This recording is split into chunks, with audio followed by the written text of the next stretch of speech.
This is the PKF Texas Entrepreneurs Playbook. I'm Jen Lemanski, and I'm back once again with Nicole Riley, one of our approachable advisors, and one of the leads of our not-for-profit team here at PKF Texas. Nicole, welcome back to the Playbook. Hi, nice to be here. Not-for-profits have boards, Yes. and so they have a fiduciary duty to pay attention to financials, pay attention to what the health of the organization. What types of warning signs should board members be looking for when they, receive the financials or when they're in these board meetings? What should they be looking for? Yeah, so right now things are kind of getting a little iffy with a lot of with the economy, and people are starting to be concerned. And there's a huge amount of things that you should be aware of, but I think there's like 4 that I really wanted to dive into today. Mm-hmm. The first and foremost being unexplained budget variances. The board and management went through the process to do a budget, and the budget is supposed to be how the organization wants their money to be spent and where they expect the money to come from. That should have been a thought out process. So if the results are not in line with the budget, there should be reasonable explanations of why it's not in correspondence. So if management is unable to explain those variances, or we can't quite figure out why there are variances, I think that's the first big red flag for a board member to stop and take a deeper dive and kind of start to peel back the onion there.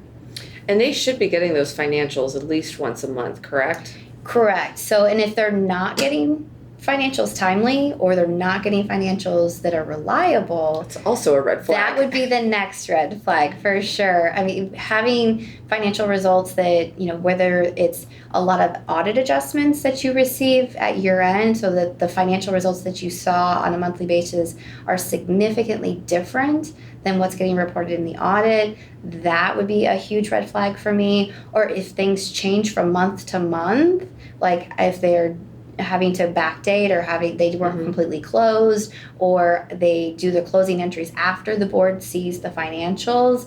Those are all things that I think are concerning when it comes to reviewing the financial statements and knowing how the organization is doing, because the board uses the financial statements to make decisions and to weigh the pros and cons, and you can't make good business decisions if you don't have good numbers.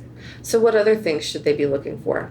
I think the other 2 things that I wanted to talk about was, one, downward trend in your contributions. So if you're starting to hear things from donors where they're not going to, if they've been a donor for many years and they're no longer going to renew their contributions, or if you just have this overall trend of reduced contributions to the organization, I think the board needs to take that seriously and talk to development and see what's going on, see why donors are no longer wanting to support the mission. If there is maybe a lack of communication with the donors, that they don't really know what the successes are, if you're not tracking your successes to be able to see those kinds of things, or donor communications, like there could be all sorts of things in that bucket of worms, if you will, to start trying to figure out. But I think just if you start to see a downward trend in your contribution levels year over year, starting to look at why that's happening, what's going on, and that'd be the next layer of the onion. You need to peel that back.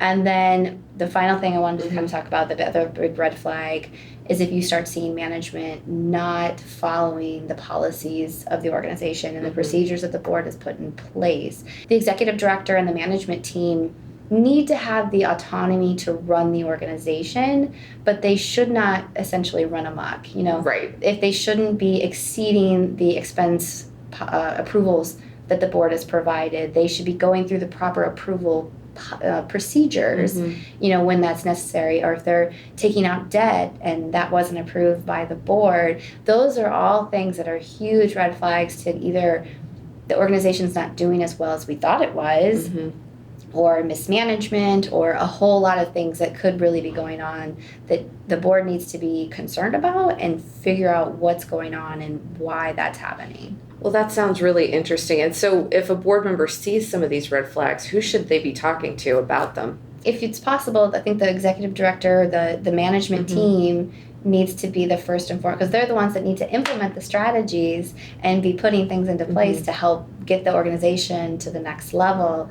If that's not happening, and that's not, either maybe the board needs to consider a change in management, Mhm. or having a third party, consultants, advisors, coming in to help explain what's going on, take a deeper dive, kind of maybe be their boots on the ground to provide them some additional information to help them figure out their next steps. Perfect. That makes sense. Well, we'll get you back to talk about some more things impacting not-for-profits. Sound good? Sounds great. This has been another Thought Leader production brought to you by PKF Texas, the Entrepreneur's Playbook.